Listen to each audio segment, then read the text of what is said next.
Part 2.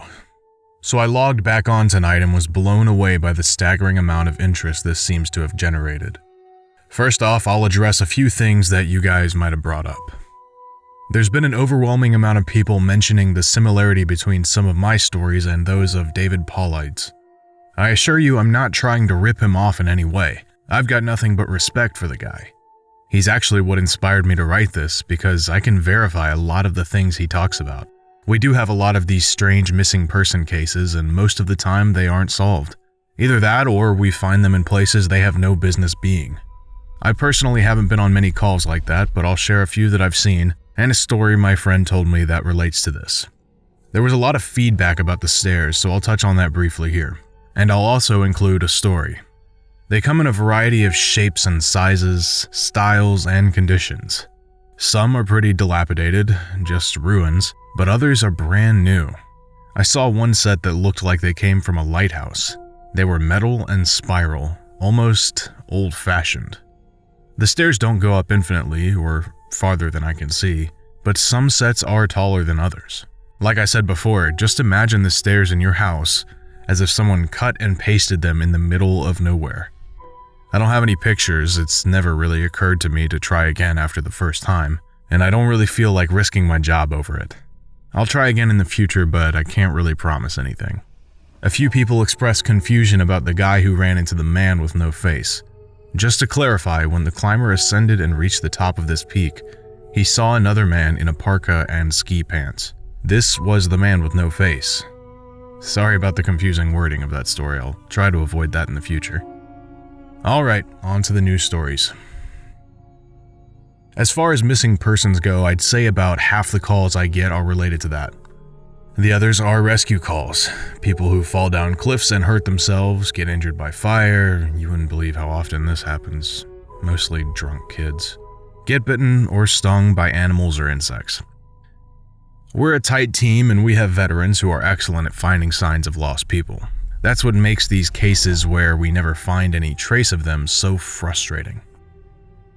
One in particular was upsetting for all of us, because we did find a trace of them, but it just led to more questions than answers. An older man had been hiking alone on a well-established trail, but his wife called to say that he hadn't come home when he should have. Apparently he had a history of seizures, and she was worried that he hadn't taken his medication, and had suffered one out on the trail. Before you ask, I have no idea why he thought it was okay to go out alone, or why she didn't go with him. I don't ask about that kind of thing because past a certain point it really doesn't matter. Someone is missing and it's my job to find them. We went out in a standard search formation and it wasn't long before one of our vets found signs that the guy had gone off the trail. We grouped up and followed him, spreading out in a fan to make sure we were covering as much ground as possible. Suddenly, a call comes over the radio telling us to all head back into the vet's location. And we come right away, because this usually means the missing person is injured, and we need a full team to help get them out safely. We meet back up and the vet is just standing at the base of a tree with his hands on the sides of his head. I ask my buddy what's going on, and he points up into the branches of this tree. I almost couldn't believe what I was seeing. But there was a walking stick dangling from a branch at least 30 feet off the ground. The little strap thing on the handle has been looped around the branch, and it's just hanging there. There's no way the guy could have tossed it up that far, and we don't see any other signs that he's still in the area. We call up into the tree, but it's obvious no one's in it. We're all just sort of left scratching our heads. We keep searching for the guy, but we never find him. We even bring our canines out, but they lose his scent long before this tree. Eventually, the search is called off because there are other calls we have to attend to. And past a certain point, there's not much we can do. The guy's wife called us every day for months asking if we'd found her husband, and it was heartbreaking to hear her get more and more hopeless each time. I'm not sure why this call in particular was so upsetting, but I think it was just the sheer improbability of it. That and the questions that were raised. How the hell had this guy's cane ended up there? Did someone kill him and toss that up there as some kind of weird trophy? We did our best to find him, but it was almost like a taunt. We still talk about that one from time to time. Missing kids are the most heartbreaking. Doesn't matter what the circumstances they go missing under, it's never easy, and we always dread the ones we find deceased. It's not common, but it does happen. David Paulides talks a lot about kids SAR teams find in places they shouldn't be, or couldn't be. I can honestly say I've heard about this kind of thing happening more than I've seen it. But I'll share one of the ones that I think about a lot that I witnessed personally. A mother and her 3 kids were out for a picnic in an area of the park that has a small lake. One is 6, one is 5, and the other is about 3. She's watching them all really closely, and according to her, she never lets them out of her sight at any time. She never saw anyone else in the area either, which is important. She packs their stuff up and they start to head back to the parking area. Now, this lake is only about 2 miles into the woods, and it's on a very clearly established trail. It's almost impossible to get lost getting from the parking area to it, unless you're deliberately going off the path like an imbecile. Her kids are walking in front of her when she hears what sounds like someone coming up the path behind her. She turns around, and in the 4 or so seconds she's not looking, her 5-year-old son vanishes. She figures he'd stepped off the trail to pee or something, and she asks her other 2 where he went. They both tell her that a big man with a scary face came out of the woods next to them, took the kid's hand, and led him into the trees. The 2 remaining kids don't seem upset. In fact, she says later that it seems like they've been drugged. They're sort of spacey and fuzzy, so of course she freaks out, starts looking frantically in the area for her kid. She's screaming his name, and she says at one point she thinks she heard him answer her. Now obviously she can't go blindly running into the woods. She's got the other 2 kids, so she calls the police and they send us out immediately. We respond and we start the search for him. Over the course of this search, which spans miles, we never find a single trace of the kid. Canines can't pick up any scent. We don't find any clothing or broken bushes or literally anything that would signify a child being there. Of course, there's suspicion about the mother for a while, but it's pretty clear that she's completely destroyed by the whole thing. We looked for this kid for weeks, with a lot of volunteer help, but eventually the search peters out, and we have to move on. The volunteers keep searching though, and one day we get a call on the radio letting us know that a body has been found and needs to be recovered.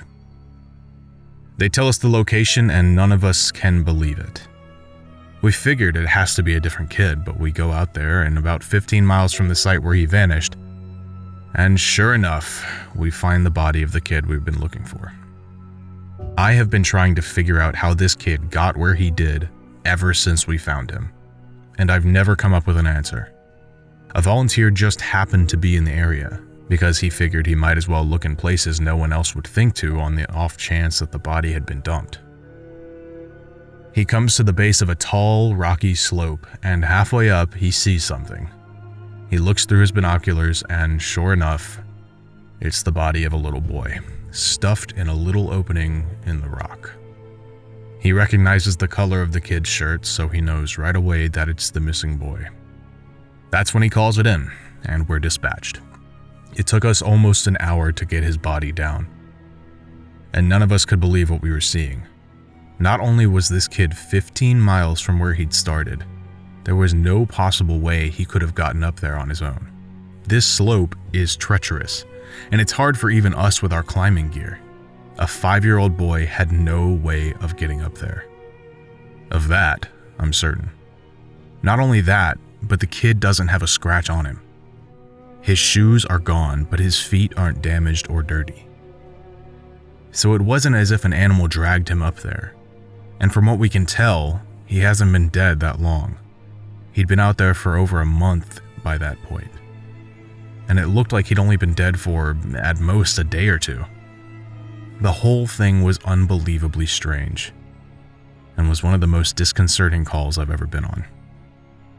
We found out later that the coroner determined that the kid had died from exposure. He'd frozen to death. Probably late at night, 2 days before we found him. There were no suspects, no answers. To date, it's one of the weirdest things I've ever seen. One of my first jobs as a trainee was a search up for a 4-year-old kid that had gotten separated from his mom. This was one of those cases where we knew we were going to find him because the dogs were on a strong scent trail, and we saw clear signs that he was in the area. We ended up finding him in a berry patch about a half a mile from where he'd been last seen. Kid wasn't even aware that he'd wandered far. One of the vets brought him back, which I was glad for, because I'm not really good with kids. And I find it hard to talk to them and keep them company. As my trainer and I are headed back, she decides to take me on a detour to show me one of the hot spots where we tend to find missing people. It's a natural dip in the land near a popular trail, and people will usually move downhill because it's easier. We hike out there, it's a few miles away, and we get in there about an hour or so. As we're walking around the area, she's pointing out places she found people in the past. I see something in the distance. Now, this area we're in is about 8 miles from the main parking area, though there's back roads you can take to get closer if you don't want to hike that far. But we're on state-protected land, which means there can't be any kind of commercial or residential development out here. The most you'll ever see is a fire tower or makeshift shelter that homeless people think they can get away with building. But I can see from here that whatever this thing is has straight edges. And if there's one thing you learn quickly, is that nature rarely makes straight lines. I point it out, but she doesn't say anything. She just hangs back and lets me wander over and check it out. I get within about 20 feet of it and all the hair on the back of my neck stands up. It's a staircase in the middle of the fucking woods. In the proper context, it would literally be the most benign thing ever. It's just a normal staircase with beige carpet and about 10 steps tall. But instead of being in a house where it obviously should be, it's out here in the middle of the woods. The sides aren't carpeted, obviously, and I can see the wood it's made of. It's almost like a video game glitch, where the house has failed to load completely and the stairs are the only thing visible. I stand there and it's like my brain is working overtime to try and make sense of what I'm seeing. My trainer comes and stands next to me and she just stands there casually, looking at it as if it's the least interesting thing in the world. I ask her what the fuck this thing is doing here and she just chuckles. Get used to it, rookie. You're gonna see a lot of them. I start to move closer, but she grabs my arm hard. I wouldn't do that, she said. Her voice is casual, but her grip is tight, and I just stand there looking at her. You're gonna see them all the time, but don't go near them. Don't touch them, don't go up them. Just ignore them. I start to ask her about it, but something in the way she's looking at me tells me that it's best if I don't. We end up moving on and the subject doesn't come up again for the rest of my training. She was right though. I'd say about every 5th call I go on, I end up running across a set of stairs. Sometimes they're relatively close to the path, maybe within 2 or 3 miles. Sometimes they're 20, 30 miles out, literally in the middle of nowhere. And I only find them during the broadest searches or training weekends.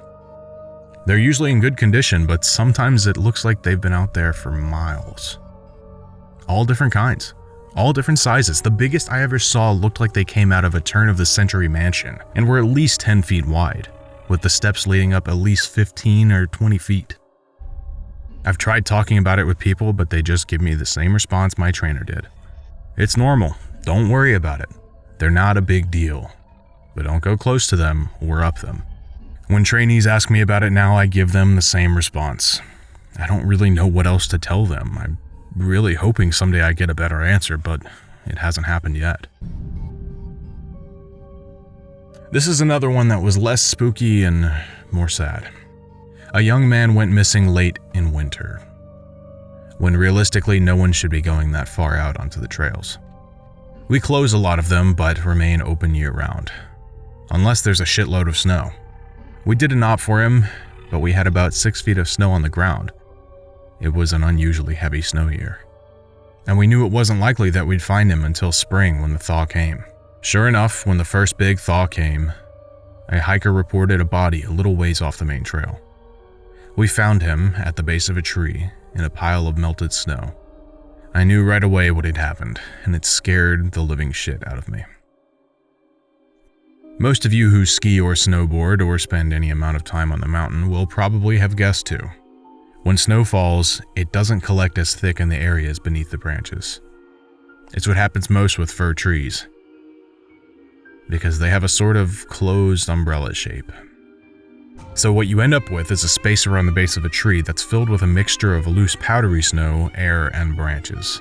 They're called tree wells, and they're not immediately obvious if you don't know what you're looking for. We put up signs in the Welcome Center, big ones, letting people know how dangerous they are. But every year, we get an unusual amount of snow, and at least one person doesn't read them, or doesn't take the warning seriously, and we find out about it in spring. My best guess is that this young man was hiking and got tired, or maybe a cramp from walking in the deep snow. He went to go sit at the base of the tree, not knowing that there was a tree well, and fell in. He got stuck with his feet up, and the surrounding snow caved in around him. Unable to free himself, he suffocated. It's called snow immersion suffocation, and it doesn't usually happen except in really deep snow. But if you get stuck in a weird position like this guy did, even 6 feet of snow can be lethal. What scared me the most was imagining how he must have struggled, upside down in the freezing cold. He didn't die quickly. The snow would have formed a dense, heavy pile on top of him, and it would have been literally impossible to get out. As it got harder to breathe, he would have known what was happening. I can't imagine what he was thinking in his last moments.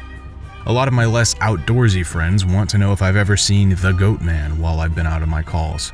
Unfortunately, or I guess fortunately, I've never had anything quite like that happen. I guess the closest was the whole black-eyed man thing, but I didn't see anything. However, there was one call where I had something kind of similar happen, but I'm not sure I'm willing to chalk it up to the Goat Man. We'd gotten a report that an older woman had fainted along one of the trails and needed assistance getting back down to the main area. We hike up to where she's at, and her husband is just beside himself. He runs, well, I guess more jogs to us, and tells us that he was a little ways off the trail looking at something when his wife starts screaming behind him. He runs back to her, and she's passed out on the trail. We get her on a backboard, and as we're getting her down to the Welcome Center, she comes to and starts screaming again. I calm her down and ask her what happened. I can't remember verbatim what she'd said, but essentially, what happened was this. She'd been waiting for her husband when she started hearing this really strange sound. She said it sounded sort of like a cat, but it was off somehow, and she couldn't quite figure out why. She went a little ahead to try and hear it better, and it sounded like it was coming closer. She said the closer it got, the more uneasy she was, until she finally figured out what was wrong. I do remember this next part because it was so weird that I don't think I could forget it if I tried. It wasn't a cat.